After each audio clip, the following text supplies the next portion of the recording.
Hello and welcome to my channel, I Win to Lose Gaming.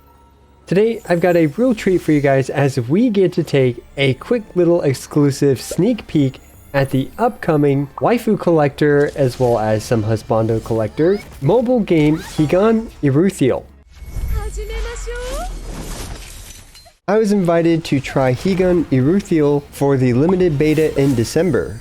So as we can see, Higan Eruthyll's character designs are on point. This video is sponsored by Higan Eruthyll, but really they just allowed me to give you guys kind of a first impression and quick tour of the game that I've been able to experience so far. Higan Eruthyll is available for pre-registration right now, and if we hit 1 million pre-registrations, then we're gonna all get a 3-star character media.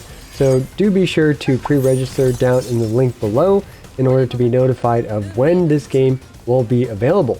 Higan Eruthyll is made by Bilibili Games, and if you know anything about Bilibili Games, you'll know that they have budget, and it really does show in this game. So we're going to start off by actually starting with the combat in this game. And what was actually really surprising to me for Higan Eruthyll is that it's pretty easy to pick up and play, which is great. However, it quickly becomes quite challenging. And in particular, this is the first stage that I actually got stuck on. And we're going to adjust my team a little bit. Let's. So what we do here is we effectively determine our formation of our team. And this way we can determine, which characters go where. And something about this game is that character roles and abilities matter a ton. So you really can't get away with just like doing effectively whatever you want, because you actually really need to counter mechanics. So we can see that this boss now is charging up. You can see this bar here that has the word unjust under it. If we use an interruptibility like this one that I have highlighted, it will stop him from doing a crazy damaging and disruptive attack, which is what I kept getting hit by at first until I realized, oh, hey, I gotta counter, I gotta actually counter these mechanics instead of just, getting hit by everything. So yeah, now that effectively I just canceled this super strong attack, it became much easier to deal with. Because yeah, I was losing to this quite a few times before I realized, hey, I gotta actually counter its ability. So yeah, that was the first mission that I really started struggling with. And it also showed you guys like, kind of some of the mechanics that you need to counter. However, there are a lot of different types of stages already, and this is, I'm on literally chapter 2, and I've already encountered many different stages and mechanics that you have to deal with. So this one is kind of like the opposite of the previous one. Instead of countering specific mechanics here, what this mission is all about is just pure DPS. You just got to do as much damage as you possibly can. So the way this mission works is that we have these two bud things that certainly aren't your buddies, even though they're buds. And they just try to attack this, big lady here that we are trying to save. So it's kind of like a save the lady mission instead of like countering specific mechanics and stuff. Now, I may not even actually be able to beat it in this attempt because I struggled a lot with this one, and I actually had to build a character that has the counter element to these bud things. So, okay, we're going to go for this, and I couldn't find my mouse, but there it is. I'm going to have her do her ult, which makes it take a higher chance to take crit damage, and we're also going to use her ult, which is basically just a big single target nuke. And finally, we're going to use this wind ult character. This is a good AoE attack, but the main reason I'm using her is because it's the counter element. So now we don't have any option but to just use these, and we did it. We managed to do it, but just by a hair. I almost lost that. So as you can see, this is a pure DPS check in comparison to the previous one, which is more focused about countering mechanics. So next, let's actually take a look at some of the characters that we can collect. I'm going to show you guys most of the characters that I've collected so far and tell you a little bit about each of them, but I will focus a bit more on a couple of them. Starting off, Issa is one of the free characters that you end up getting, And what she does is she creates like an icicle vortex that sucks enemies into the center of the icicle. This way you can use an area of effect ability or attack to just nuke them all down. Abilities like that are going to be very powerful in this game, and perhaps these are like tied to certain elements, or you know, we're going to have elemental variations of each one, which would be great. Now, next is Rita. So Rita is one of my MVPs on this account. She has been carrying, you know, my teams in a lot. Like, she typically does the most damage in the team, or, you know, her and Aluya are the two ones that do the most damage. But so she is a sniper. She sits in the back and just shoots the enemy. And we can see here that she is heavily single target focused. Just does 660% multiplier to an enemy, which is a lot. And then her burst, or her ultimate, also does 670% multiplier, and that they are 30% more likely to be critical hitted as well, which is incredible for your team's DPS and damage output. Yeah, she's also got these really interesting flies hovering around her. Yeah, cool. Every character has their own very unique looking weapon, at least from what I've observed. And you effectively just refine and upgrade these weapons by collecting these materials through various missions. And then after that, you just refine it and you will increase your character's level cap. Right now, she's at 30 out of 30. However, you'll be able to upgrade her to level 50 after you do the refinements on this weapon. So that's just a rough idea of character progression in this game. So one thing I am looking forward to, although the current version of the game that I'm playing does not have, are costumes.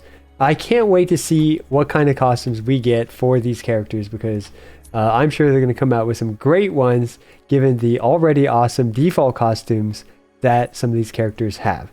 So next up is Aluya. Aluya is a melee character that does a lot of single target DPS, at least from what I've observed. So yeah, and then her burst here does 940%. That's actually a ton. Right, that's even more than Rita's by a significant margin. A very strong kind of assassin type character, and one nice thing is that she just bolts forward super fast. So you can have her go and target enemies in the back line to take them out quickly and effectively. I'm going to show you guys Aluya in action here. So in this mission, we have these 2 tank guys as well as 3 of these ranged enemy DPS characters. And Aluya is an assassin type character. So what she really excels in is, I'm just going to show you guys, right? So now that she has her ability ready, we can have her dash straight to the back and take out one of these ranged enemy DPS guys. And just like that, she completely one-shotted that enemy there with absolutely no effort. And sadly, we're not getting any Aluya cards right now. Sometimes that's just part of the way that this game, you know, how the dice play out. But now we have her ultimate, and we can see here that obviously if her normal ability was able to take out the enemy, her ultimate's also going to take out the enemy. No issue there. But we can see there she made quick work of that back line like it was nothing, essentially just assassinating all the characters back there, or all the enemies back there. And we're just going to have her also finish off these guys here, get her ultimate ability a second time. Yes, we can, but we can see she performs her role as an assassin as well as single target burst damage character extraordinarily well. And I think Aluya is going to be invaluable for scenarios where the enemy has squishy backliners, which, let's be fair, a lot of situations the enemy's going to have squishy backliners. So if we look at the battle report, we can see Aluya here, the queen of the damage here, just doing so much damage and taking out the entire back line, and heck, even most of the front line. Up next, we have Cerslet. So Cerslet is a character that I'm still kind of trying to get familiar with, but she's kind of like a berserker style character where after you use her ultimate, she goes crazy and attacks super fast. Like, she does a ton of damage with it. However, it seems like it takes a little bit longer to get her ultimate up, but her ultimate probably has some of the highest damage output in the entire game, like especially sustained for I don't know, 15 seconds. Oh my goodness, that's a long time. That's a long time for her to be going crazy on the enemies. And yeah, so I can see her being extremely good, especially in slightly more prolonged battles where she's able to whack away at her opponents with her crazy, awesome looking scythe thing. Now I'm going to show you guys Surslit in action, and we're going to try to have her build up her ultimate as fast as possible. And then once she does that, then she can go ham. First, I'm going to suck in all these enemies like this. And then I'm going to have our tank character do a little bit of tanking like that. And I'm going to heal our tank as well. So we can see it does take a bit of effort to build up Surslit's ability, her burst. Because, yeah, it costs 5 energy in comparison to most characters who cost less than that. But once she's finally ready to go, first of all, her ultimate animation is incredible, if you guys know what I mean. And she does an initial huge explosion, and now she just starts chopping away. You can see she's attacking 1, 2, 3. Right, this is way faster attack speed than the other characters on this team right now. And she just absolutely tore through the tanks once she finally got her stuff up and rolling. If we take a look at the battle report, we can see that she did do a bit more damage than our little ice grouper there. But yeah, you can see that elemental counters matter a lot here. And the fact that she was able to group all 5 enemies, you know, obviously boosted her damage a lot. But Surslit, definitely no slouch in the damage dealing category. And she even took a fair amount of damage as well. So yeah, I can see Surslit being extremely good long-term DPS character once you're able to get the ball rolling with her. So anyway, next we have a few more characters that I want to show you guys. We have Gildan, I'm not sure how to say her name, but she is kind of the tank as well as disruptor for the team. You saw how I used her earlier to disrupt that large mayor guy's ultimate attack thing, which pretty much wrecks your entire team if you get hit by it. But yeah, so some characters have the interrupt ability where they are able to interrupt enemies doing their thing. And why don't I show you guys some more characters. Ruko is one of the free characters that you get, I believe, around the end of chapter 1 or so. You do get her, which is very nice. I've been using her a lot on battles where I need more sustain, where I need to heal my characters. And we have Euphoria, who is kind of like a brawler, sword DPS character. And I'm not fully sure exactly what her role is, but she does some decent damage, and she's, I think, like the first character you effectively meet in your journey.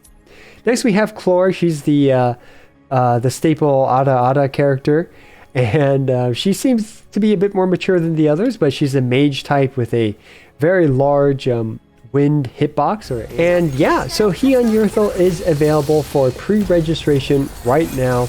Do smash that link down in the comments below if you are interested in this game. I'm personally planning to play this on day 1 when it actually comes out. I do like collecting some high quality waifus, and this game definitely does not disappoint when it comes to that. As always, I appreciate every single one of you. This is I Win to Lose, signing out.